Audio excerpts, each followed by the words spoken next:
Good morning, how you guys doing? It's Mike back again. The thought of the day on February 6, 2023. First, I want to give honor and praise to the Elohim of Israel for giving me the strength and waking me up this morning to do this message and to try to use him to touch you guys' spirits.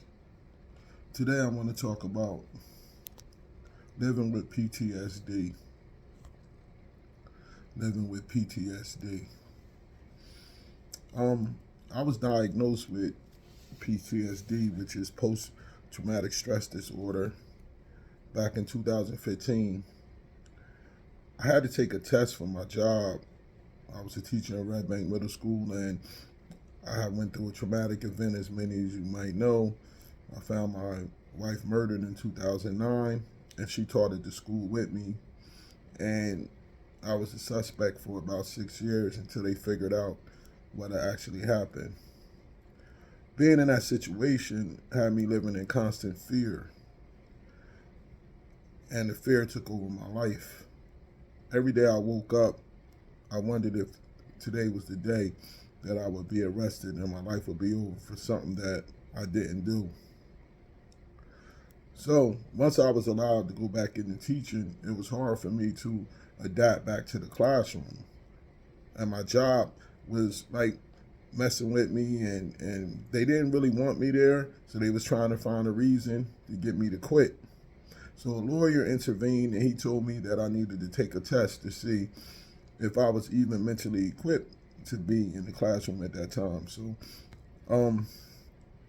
I took the test, and it came out that I had post-traumatic stress disorder. So they told me that it was best for me to retire. Especially working, that I had to return to the same school that she was working in. So once they told me that, I retired, and then I still had to live. And post-traumatic stress is a real serious thing. The symptoms of post-traumatic stress is being easily startled or frightened, always being on guard for danger, self-destructive behavior such as drinking too much or driving too fast, trouble sleeping, trouble concentrating, irritability, angry outbursts or aggressive behavior, and overwhelming guilt or shame. I checked many of those boxes that I just listed when I was going through the things that I was going through. I lived in constant fear. I can remember when they had told me that they figured out who did this to her and what happened, and they was having a press conference. And the day after the press conference, I woke up and I was feeling strange, and my ex-wife asked me, "What's wrong with you? You should be good. Everything is over with now." But what she didn't understand was the fear of going to jail was over with, but now I had to deal with all of those feelings that I suppressed for the 6 years. See, I couldn't process everything that I saw. I couldn't process the way I got treated by everybody else besides the police. I couldn't process how I felt of losing her. I couldn't process any of those feelings because I lived in constant fear. Now those feelings started to come in, and I had to process them. And that thing led to more drinking, more reckless behavior, and things of that nature because I still lived in that fear.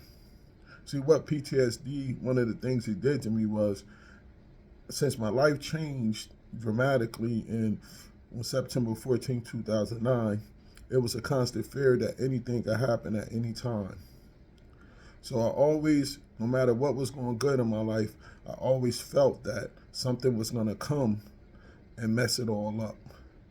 And living in that fear makes it hard to really pull the trigger on things that you need to do because the glass is always half empty.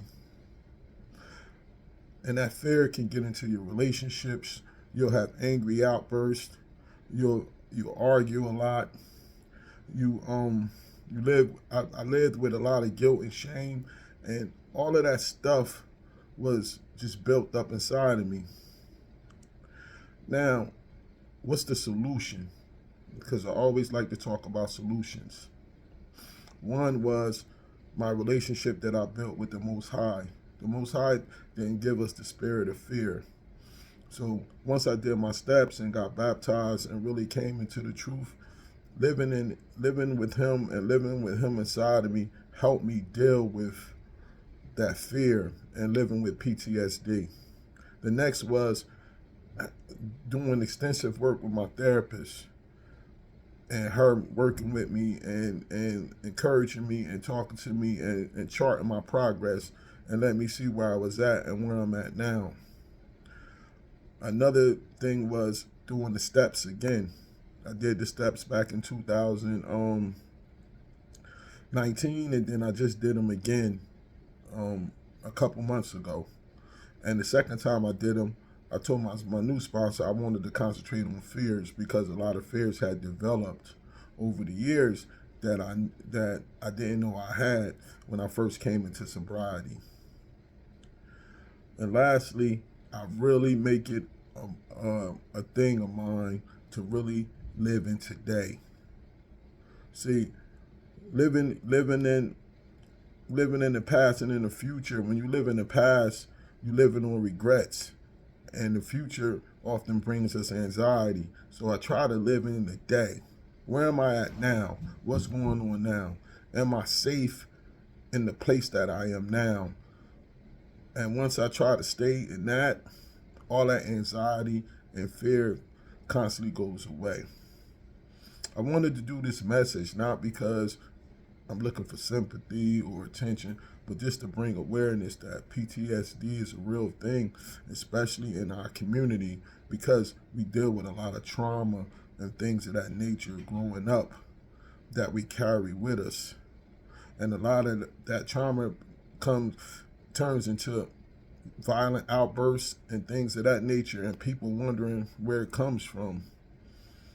PTSD is a real thing, but you can get help.